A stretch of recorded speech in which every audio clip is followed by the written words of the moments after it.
जय श्री राधे, जय श्री श्याम।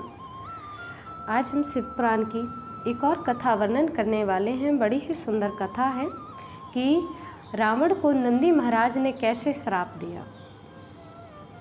अब आप सोच रहे होंगे कि रावण को श्री नंदी ने कैसे श्राप दिया, तो बड़ी ही आनंदमयी कथा है कि रावण को जब अपनी भक्ति, अपनी पूजा, अपनी दिव्यता का इतना अभिमान हो गया कि मानो मुझसे श्रेष्ठ या मुझसे परम कोई है ही नहीं, तो रावण शिवजी की भक्ति तो किया ही करता था और शिवजी से वरदान भी प्राप्त कर चुका था। और शिवजी को मानो अपने 10 शीश भेंट चढ़ा करके दशानन का रूप धारण कर उसे शिवजी की बड़ी ही सानिध्यता प्राप्त हो गई थी, शिव कृपा प्राप्त हो गई।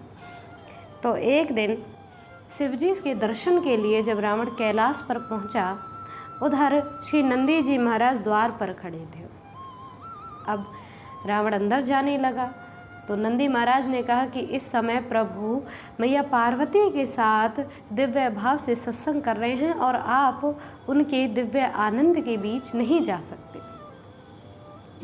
अब तो रावण कहने लगा, मैं शिवजी का परम भक्त हूँ, तुम मुझसे श्रेष्ठ कब से हो गई और तुम होते कौन हो मुझे रोकने वाले। बार बार नंदी ने कहा कि आपकी भक्ति भले ही श्रेष्ठ हो, लेकिन मुझे ये आपकी भक्ति भले श्रेष्ठ है, मेरे से ऊंची है, मुझे कोई आपत्ति नहीं है, लेकिन प्रभु की आज्ञा है कि इस समय कोई संत, कोई मुनि, कोई भी भक्त इस समय मैया पार्वती और प्रभु के सत्संग के संवाद के बीच नहीं आ सकता।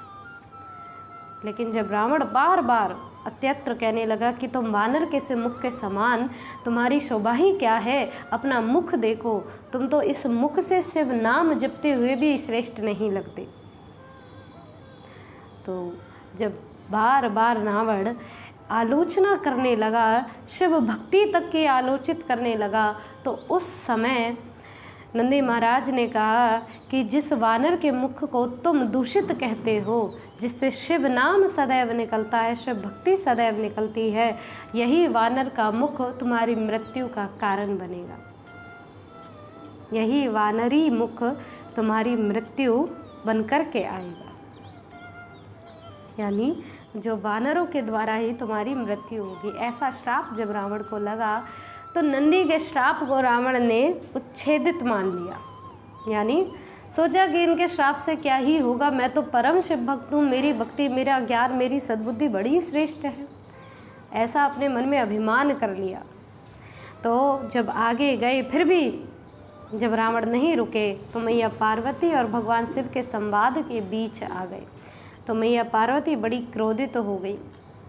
अब इतनी क्रोधित हुई तो मैया पार्वती ने भी श्राप दे दिया कि रावण, कि तुमने एक स्त्री के मान को तुमने ये नहीं समझा कि इस समय प्रभु मेरे साथ संवाद कर रहे हैं और उस सत्संग संवाद को तुमने बीच में रोका है, तो एक स्त्री के मान के अपमान के कारण ही तुम्हारी मृत्यु होगी। यानी एक स्त्री का तुमने अभी अपमान किया है और एक स्त्री के कारण ही तुम्हारी मृत्यु होगी।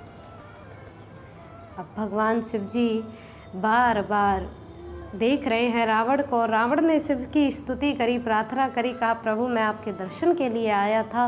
तो प्रभु ने कहा तुम शिव भक्त हो इसलिए तुम्हें दर्शन अवश्य प्राप्त हुए, लेकिन जो तुमने नंदी का अपराध किया है उसके श्राप को मैं स्वयं ही पूर्णत्व करूँगा।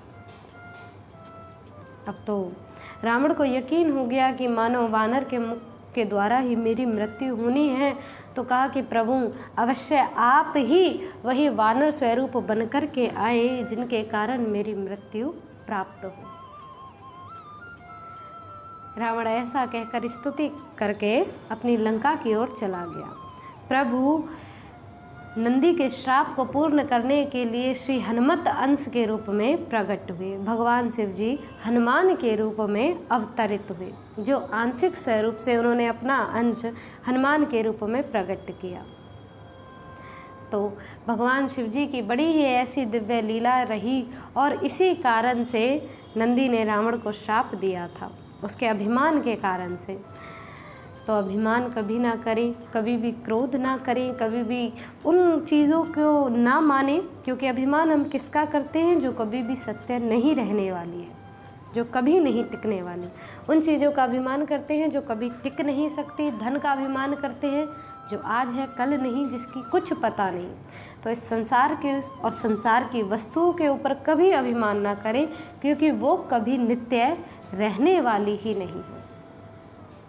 तो आशा है आप सभी इस कथा के महत्व को समझे होंगे और नंदी और रावण के बीच में क्या ये संवाद रहा, क्या तकरार रही, इसके बीच को भी आप इन दिव्य कथाओं को आपने सुना।